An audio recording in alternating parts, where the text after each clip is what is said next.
Chapitre 3, Doute. Nous sommes encore le jour de mes 13 ans et vous savez à présent ce qui m'a poussé à rédiger mon journal. Qui que vous soyez, chères lectrices et chers lecteurs, j'espère que le premier mot qui vous viendra à l'esprit au sujet de mon histoire sera passionnante. À vrai dire, bien que ce que je m'apprête à vous conter aujourd'hui ne relève pas d'une excitation extrême, je pressens prochainement de belles aventures dans ma vie d'adolescent jusqu'alors monotone. Ce matin, alors que je n'avais rien à faire, assis sur un fauteuil faisant face à l'imposante bibliothèque de mes parents, je contemplais les rangées de livres. Tous, sans exception, étaient estampillés sur la tranche d'une pastille rouge, pastille sur laquelle on pouvait lire sanctionné par l'ODC. Cependant, perdu dans cette plèbe littéraire, un vieil ouvrage n'était pas marqué au fer rouge de l'ODC, l'œil du droit chemin, le corps de l'État qui valide tous les savoirs, tout simplement, l'unique porte-parole de la vérité. Intrigué, je saisis alors ce livre et l'emportai dans ma chambre.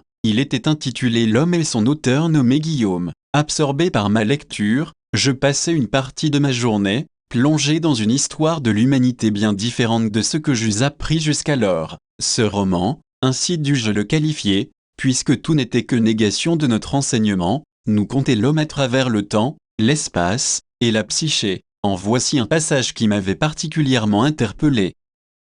De l'homme et de l'enfant, c'est la peur qui sépare les deux, qui rend l'espèce humaine bifide. L'anxiété la plus commune et chronique, qu'elle soit consciente ou non, celle que l'on pourrait qualifier de congénitale, c'est la mort. C'est elle et elle seule qui borne la vie, qui clôt l'existence, qui est l'exutoire vers l'inconnu, l'objet de toutes les foucades religieuses et la cristallisation de nos croyances. Ainsi, le monde des adultes est un monde fini où l'optique générale est de s'assurer une existence paisible et de se reproduire afin de garantir la survie de l'espèce et donc, par extension, la sienne. L'immortalité est en fait un fantasme trouvant sa réalisation dans la procréation. Inconsciemment, la gésine est une renaissance partielle du soi, une illusion de continuité, une quête de perfectibilité. C'est alors qu'apparaît une ambiguïté, celle qui enlève au futur les moyens de se réaliser. Comme on vient de s'en rendre compte, l'enfantement est l'unique façon pour l'homme de durer, que ce soit en tant qu'espèce ou qu'individu. Néanmoins, il est d'une évidence absolue que l'égoïsme personnel, ce puissant fin de désir et d'envie, qui anime chaque être humain, est en totale contradiction avec cette quête illusoire d'immortalité. En cherchant un bien-être insatiable, l'homme consomme le monde et met ainsi en péril la survie de ce corps supérieur que l'on nomme l'espèce. Trop souvent, l'homme ne vit que pour lui-même et oublie qu'il n'hérite pas de la terre de ses parents mais plutôt qu'il emprunte celle de ses enfants. Au lieu d'anticiper ses erreurs futures, il répète celles du passé. Ce qui lui importe, c'est sa jouissance présente. Demain, c'est l'incertitude, l'inconnu, la peur. L'auteur dépeignit ensuite un portrait de l'enfant tourné vers l'avenir, l'apprentissage, la découverte, un monde infini tant dans la conscience et l'érudition que dans l'espace et le temps. Pour Guillaume, contrairement à l'adulte, l'enfant se nourrit du lien social et de fait pense pour les autres avant de penser pour lui-même. Sans l'influence de l'adulte, il partage et protège. L'enfant n'a pas peur de l'autre, ni de l'inconnu. Pour lui, son monde n'a pas de limite. C'est en cela qu'il est tourné vers ce qu'il peut avoir, tant matériellement qu'émotionnellement, et non vers ce qu'il a ou avait. Il est un aventurier, et sans peur. Avec son analyse, l'auteur semblait décrire une société du savoir pour tous, du luxe et de l'abondance, l'opposé de notre réalité où tout est contrôlé, jugé et rationné par la religion. Même pendant le cours sur les civilisations passées, il n'a jamais été fait mention d'une telle société. La rhétorique de ce livre était si incroyable qu'elle laissait planer le doute sur la réalité que l'on nous enseigne à l'école. Cet ouvrage était à mes yeux une échappatoire pour l'esprit et illustrait une expression commune, je doute donc je fuis. Comme je viens de le mentionner, c'est à l'école que l'on apprend la vérité. C'est le lieu qui nous enseigne l'unique loi qui régit notre monde. Ici nous forgeons notre éducation, strictement la même pour tout et tout. Pas de place pour la curiosité puisque l'on nous enseigne tout ce que l'on doit savoir et qu'il n'y a rien d'autre à connaître. Nous sommes répartis par groupes mixtes dont la taille est fonction du quotient cérébral moyen. Un groupe nombreux est un groupe qui assimile vite. À l'inverse, les classes en carence intellectuelle, qui posent trop de questions et s'approprient lentement la vérité que l'on nous inculque, ces classes comme la mienne, ont un nombre restreint d'éléments afin de ne pas dissiper leur concentration. Un professeur professe à chaque groupe les mêmes savoirs. La loi veut que tous soient habillés de la même façon, vêtus d'une longue robe noire, d'un masque blanc cachant intégralement leur visage et d'un chapeau pointu décoré d'un symbole d'œil. En quelque sorte, l'éducation de tout un chacun se veut sans nuance, identique et égalitaire. Elle se veut la seule alternative à l'apprentissage de la vérité. Cela paraît logique dans la mesure où la vérité est le complémentaire du faux, l'ensemble des arguments portant sur un problème, ne se justifiant par aucune démonstration, et, par défaut de cette dernière, pouvant être défait de manière logique, par l'absurde ou encore par un contre-exemple. Une démonstration est un raisonnement cohérent qui se construit sur une base acquise et vraie. Ainsi, seule la vérité engendre la vérité. Pour mieux cerner la notion de vrai et de faux, selon notre professeur, il est possible de se la représenter par une cible. Le point central, généralement rouge, est l'unique vérité, et les différents cercles concentriques font référence à divers degrés de fausseté. Cependant, pourquoi ne ferions-nous pas des cibles elliptiques définies par deux centres? Autrement dit, qu'est-ce qui enlève à la vérité la pluralité de la fausseté? Considérons deux exemples simples que nous avons vus en cours. Le premier, vous voulez exprimer un sentiment à quelqu'un. Vous avez plusieurs façons de le lui communiquer, mais au final ce sentiment est unique et propre à votre relation. Je veux dire par là, dans un premier temps, qu'il ne faut pas croire que la vérité est multiple parce que l'on peut l'expliciter de plusieurs manières. Ensuite, toujours en prenant appui sur les prêches professoraux, si l'on s'intéresse à la trajectoire d'une pierre que je lance, dans l'hypothèse d'une vérité au moins duale sinon multiple, il serait possible que la pierre atterrisse à deux endroits simultanément, voire même qu'elle ne se pose pas, puisqu'il y aurait plusieurs lois différentes, et non plusieurs façons d'exprimer une même loi, régissant sa, ou devrais-je dire ses, trajectoires. Or, il va de soi qu'il n'existe qu'un seul et unique lieu d'atterrissage, lequel est tributaire simplement des conditions de lancement et des interactions avec l'environnement au cours du mouvement. Cela met bien en évidence que la vérité est indivisible et non plurielle. Après quelques références supplémentaires, par le théorème de la similitude, selon les mots de notre professeur, il avait démontré l'unicité de la vérité propre à chaque parcelle, à chaque domaine du réel. Ainsi, lorsque l'on parle de vérité, le terme est relatif à un champ d'étude. De même que notre univers est composé de ces champs, la vérité, dans son expression la plus globale, est un agrégat infalsifiable de restrictions d'elle-même. Ainsi, il ne peut y avoir qu'une seule vérité régissant le monde, et dans la mesure où tout ce que l'on nous apprend nous est démontré, l'éducation que l'on reçoit est censée être la plus juste qu'il soit, étant à parfaire l'humanité.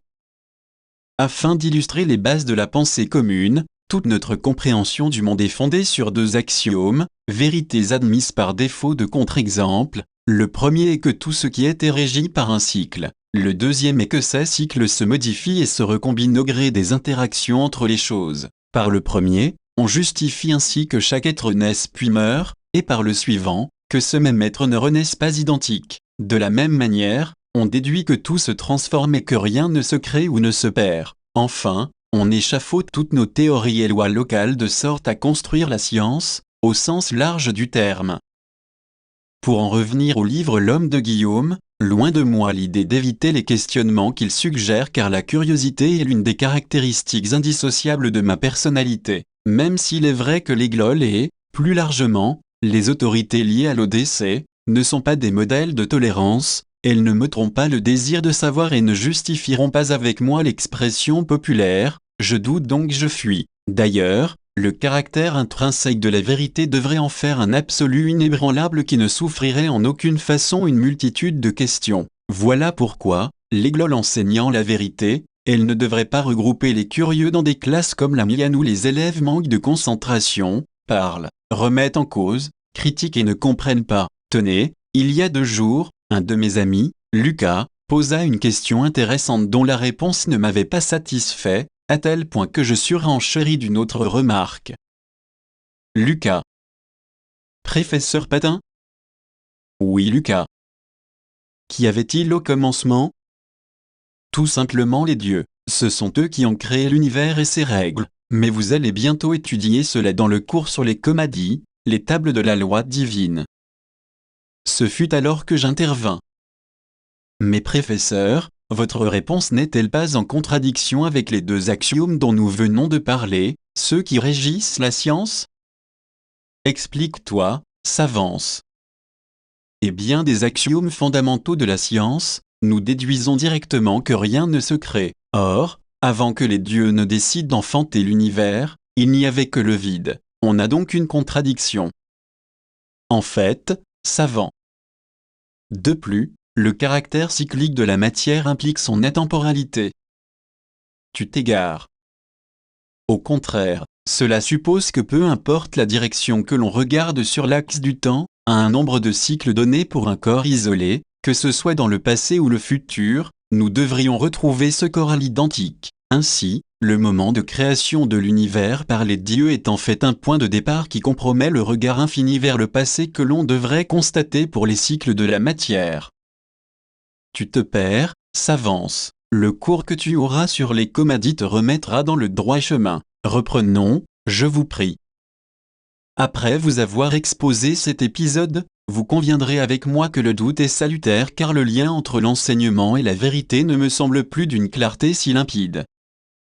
Vers le milieu de la journée, alors que j'étais en pleine lecture du livre de Guillaume, ma mère m'appela pour déjeuner. Lorsque je pénétrai dans la salle à manger, une superbe table était dressée à mon honneur et la famille proche s'était déplacée pour l'occasion. La tradition voulait que je tournasse sur moi-même autant de fois que d'années à fêter pendant que les convives chantassent un air ringard et répétitif destiné à me faire rire. Je m'étais exécuté. Nous pouvions alors passer à table. En vous présentant ce passage singulier de l'homme et en le complétant par ces bribes représentatives de mon quotidien, j'ai voulu partager avec vous la curiosité que m'a inspiré cet ouvrage ainsi que la surprise d'avoir trouvé un tel livre dans la bibliothèque de mes parents. Après la clôture des mondanités familiales et autres remerciements de circonstances, je pouvais retourner dans mes chambres pour continuer mon apprentissage du doute guillaumien. Pour autant, je ne vais pas plus débattre avec vous sur ce sujet aujourd'hui car je ne suis ni philosophe, ni critique littéraire. Grâce à l'homme et quelques rares œuvres du même acabit,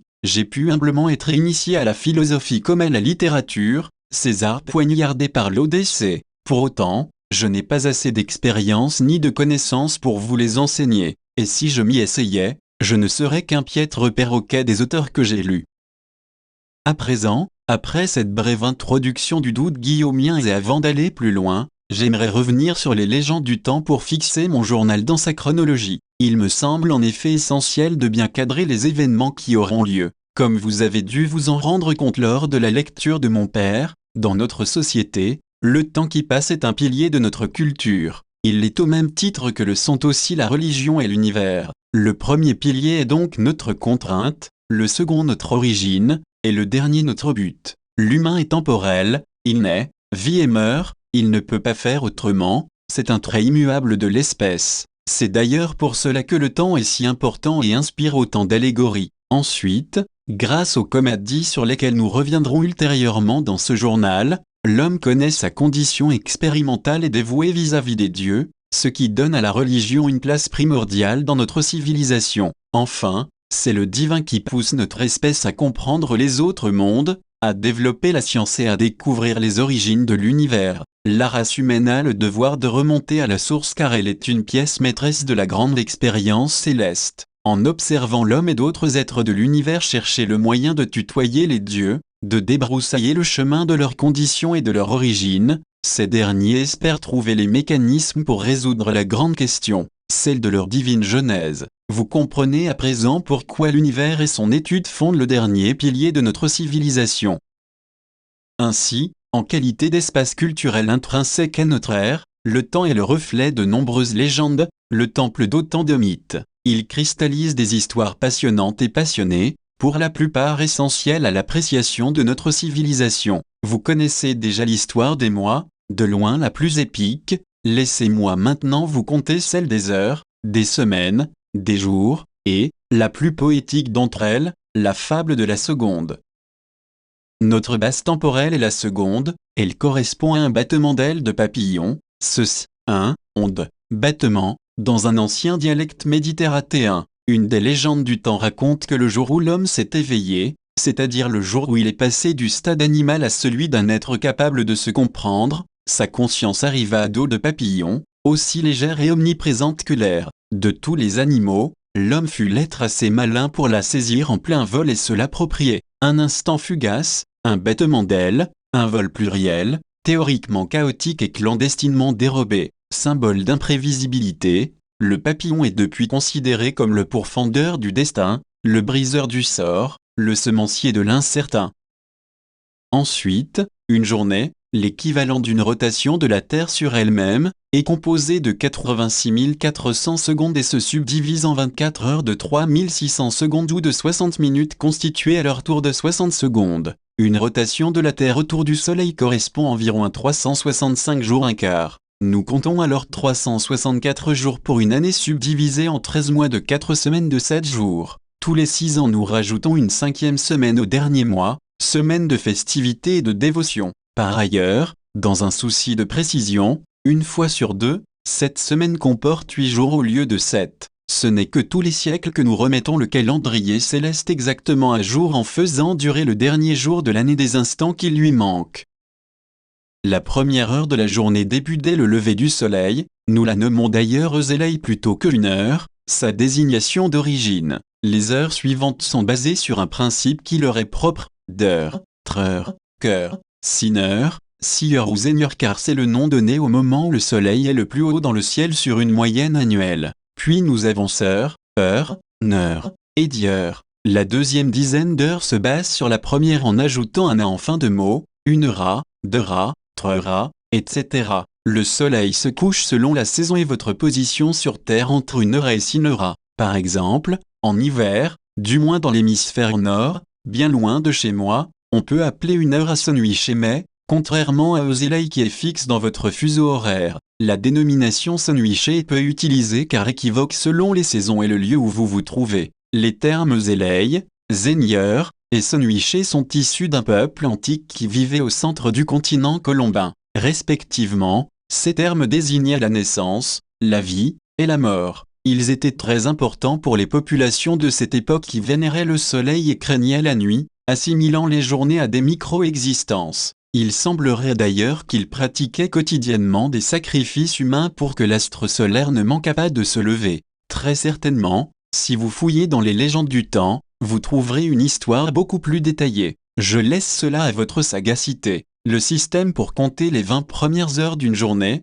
quant à lui, est originaire du nord de l'Europe où une très vieille civilisation de marins guerriers calculait en base du décimal. Ils avaient donc 2 douzaines d'heures, la première pour le jour et la seconde pour la nuit, laquelle était caractérisée par le son a en fin de mot. La base du décimal leur permettait par ailleurs de bien orienter leur navigation en positionnant les 12 heures de la journée sur un cercle imaginaire dont le capitaine du navire aurait été le centre et la proue, l'origine des 12 heures. Notre civilisation ne retint que les 10 premiers termes de chacune des 2 séries, probablement à cause de l'importance des 4 dernières heures que je vais vous présenter. Dans la fable Voyage au cœur des songes, l'un des nombreux livres des légendes du temps, les 4 dernières heures de la nuit sont considérées comme celles du sommeil profond. La mythologie raconte que le sommeil est gardé par 4 créatures ailées qui symbolisent les 4 voies d'influence du rêve, le fantasme, le besoin, le vécu et le hasard. Le premier n'est pas forcément sexuel, il porte sur tout ce que l'on désire et sur toutes les utopies qui nous animent. Le suivant est essentiellement lié au corps. À titre d'exemple, s'il arrive que vous ayez soif au cours de votre sommeil, il est possible que vous vous trouviez en plein désert dans votre rêve. Le vécu, quant à lui, fait référence à tout ce qui vous est arrivé de marquant dans votre vie et qui peut influencer vos rêves. Enfin, le hasard rend compte de l'aspect aléatoire que peuvent prendre vos songes. Il est vrai que dans cet univers, on passe facilement d'un sujet à un autre sans pour autant en comprendre la transition. Par expérience, je fais parfois un rêve qui résumerait vaguement une vie qui pourrait être la mienne. Je vise plusieurs séquences clés qui s'échelonnent de mon enfance à mon adolescence. Et le hasard fait qu'à un moment important de mon existence, un moment où j'avoisine la vingtaine, le rêve bascule inévitablement dans un autre, quelconque, comme si je n'arrivais pas à finaliser le premier songe. Bref, tout cela pour dire qu'il existerait 4 créatures ailées, car le rêve est évasion, qui seraient les gardiennes de notre sommeil. Leurs noms respectifs, Fantomésir, Causa Corpus, Sonexpéry, et Paléa. Et par extension ce sont les noms, ordonnés dans l'ordre croissant, des 4 dernières heures de la nuit. Une autre légende parlerait même d'une 25e heure gardée par une 5e créature dénommée Styx, une heure que seul le sage pourrait vivre, une heure de vérité, symbole du 6e sang qu'il aurait développé. Toujours selon le mythe, le sage est une personne qui saurait voir au-delà de ses choix. Ainsi la 25e heure serait une fenêtre sur un futur non figé ni prédestiné, mais un futur, fonction du présent, un futur, image de sa compréhension, un futur, reflet de ses propres décisions. Ce serait une heure effective dans une autre dimension, une heure qui sortirait de l'espace-temps traditionnel pour ne pas le briser, une heure qui se résumerait à un quantum temporel à cheval sur Paléa et Euselei. Selon mon père, cette heure atemporelle permettrait aux hommes de survoler le fleuve du temps sur les ailes du Styx, métaphore évidente de ce que je viens d'expliquer. Par ailleurs, toujours selon papa, seul le sage peut dompter le Styx pour que ce dernier le ramène sur la rive de la vie avant que l'heure ne s'écoule. Pour les autres, c'est le moment de la mort au terme duquel le Styx abandonne son prier sur l'autre rive, celle de l'éternité. Ainsi que vous vous en doutez, les heures et les mois ayant des noms, il va de soi que les jours et les semaines en aient aussi.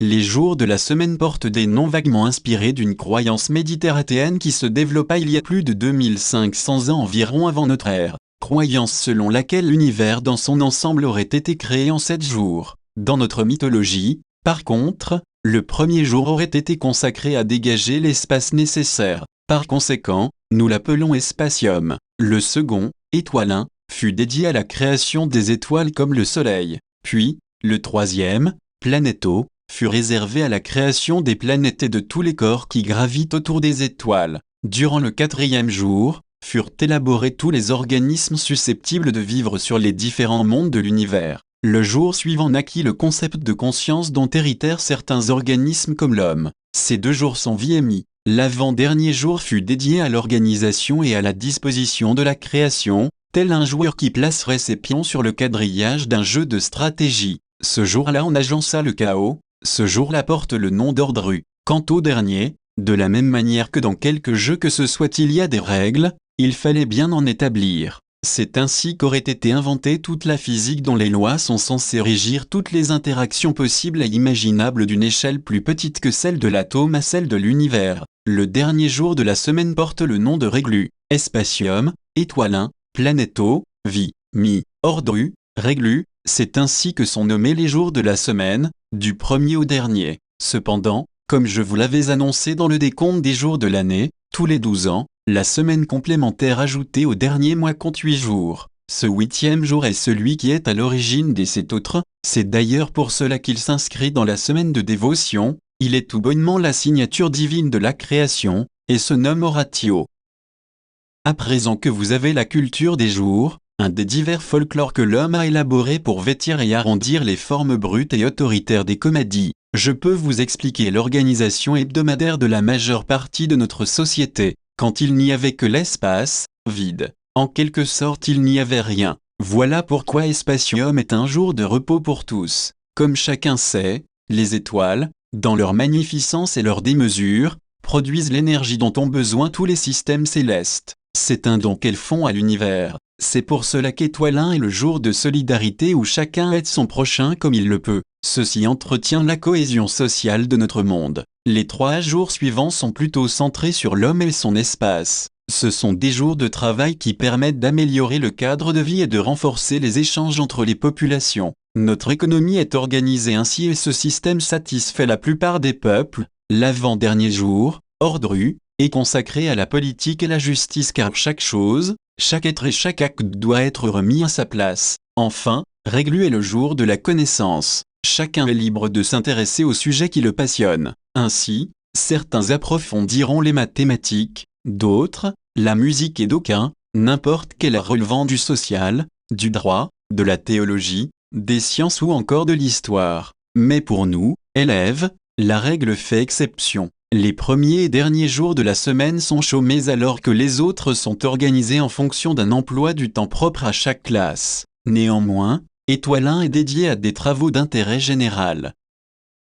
Ouvrons à présent les comptes hebdomadaires. Toutes les semaines portent des appellations distinctes qui se répètent mois après mois. Elles sont le fruit d'un peuple sage qui voyageait beaucoup de par le monde de nombreux siècles avant notre ère, un peuple originaire des terres arides formant la côte sud de la même mer Méditerranée, et l'ensemble de la péninsule sajarabicale. Ce peuple de marchands était réputé pour son humanisme, son altruisme, sa connaissance, son honnêteté et sa charité intellectuelle. Toutes les métropoles que ses citoyens sillonnaient les accueillaient à bras ouverts car leur réputation précédait toujours leur venue. Ce peuple, intellectuellement très en avance sur les autres, se faisait une joie de partager ses acquis et ses connaissances. Son savoir-vivre, sa morale, ses arts et sa science semblaient si purs et essentiels que le respect était le sentiment majeur qui l'inspirait. Selon leur culture, la pérennité de l'espèce humaine était garantie si cette dernière respectait dans son quotidien 4 lignes de conduite. Chacune de ces lignes aurait été gardée par une divinité. La première se nommait l'Amoro, elle était la gardienne de l'amour, outil fondamental et unique à la régénération de l'espèce. Sa symbolique était la sauvegarde de la fertilité des deux sexes et l'entretien de l'entente réciproque de l'un envers l'autre. Ces deux thèmes sont en effet les facteurs fondamentaux à la préservation de l'amour. Une autre morale, celle de l'entente cordiale, une autre divinité, Corample. Même si les différents peuples de la Terre sont par définition différents, elle faisait en sorte qu'il n'y eût pas de différend entre eux. Corample ne cherchait pas à prêcher bêtement la paix, elle était une sorte de diplomate du primordial, une lumière pour les dirigeants, une conscience pour les peuples, son action résidait dans la mise à nu, pour l'essentiel, de ce qu'il était. Ceci signifiait qu'elle mettait personne et population face l'inutilité de leurs désaccords. Elle engendrait ainsi chez l'homme un esprit critique qui le poussait à faire fi des conflits, à accepter son prochain, et à tirer profit de la différence plutôt que de la rejeter. Indirectement, elle entretenait donc la paix et la prospérité de l'espèce. Elle ne faisait pas qu'éviter naïvement que l'homme soit un loup pour l'homme, elle le dressait, elle l'éduquait, elle donnait en fait à l'humain toute sa signification, celle qui le distingue de l'animal. La troisième ligne de conduite se référait à l'environnement, l'espace indissociable de l'homme pour la pérennité de son existence. L'humanité ne peut pas se passer de la terre et des fruits qui y poussent. Nous ne sommes pas immortels au point de nous priver d'eau, de légumes, de divers aliments ou de l'air que nous respirons. Le respect de la nature par l'homme était donc gardé par une troisième divinité qui a fort à faire puisque l'être humain ne mesure que rarement les conséquences de ses actes lorsque ces derniers n'impactent pas immédiatement sa petite personne. Cette divinité se nommait la Bourriu. Enfin, la quatrième mais non la moindre, Consanguesprit, veillait au renouvellement de la matière grise, à l'accouplement des peuples, au métissage du sang. Son rôle reposait principalement sur l'éviction de l'autarcie. Rien de plus tragique pour un peuple que de se fermer au monde. Consanguesprit était donc la bonne étoile des voyageurs et des aventuriers d'antan, des marchands caravaniers et des scientifiques nomades. Pour conclure les comptes hebdomadaires, les 4 semaines de chaque mois de l'année se nomment dans l'ordre croissant, l'Amoro, Corample, la Bourriu et Consanguesprit. Il y a cependant une 5e semaine, celle qui apparaît tous les 6 ans au dernier mois de l'année, la semaine de festivité dédiée aux dieux, puisque c'est ainsi que l'exigent les Comadis. Cette semaine porte le nom de conscience parce que des dieux, sans elle, l'homme n'aurait jamais pu en prendre. Elle s'inscrit comme une 5e morale à respecter pour assurer son avenir, celle de l'adoration divine en rendant grâce aux dieux. C'est une semaine rare mais essentielle dont la divinité associée, conscience, souhaite attirer l'attention des peuples plus sur le respect des Comadis que sur leur adoration.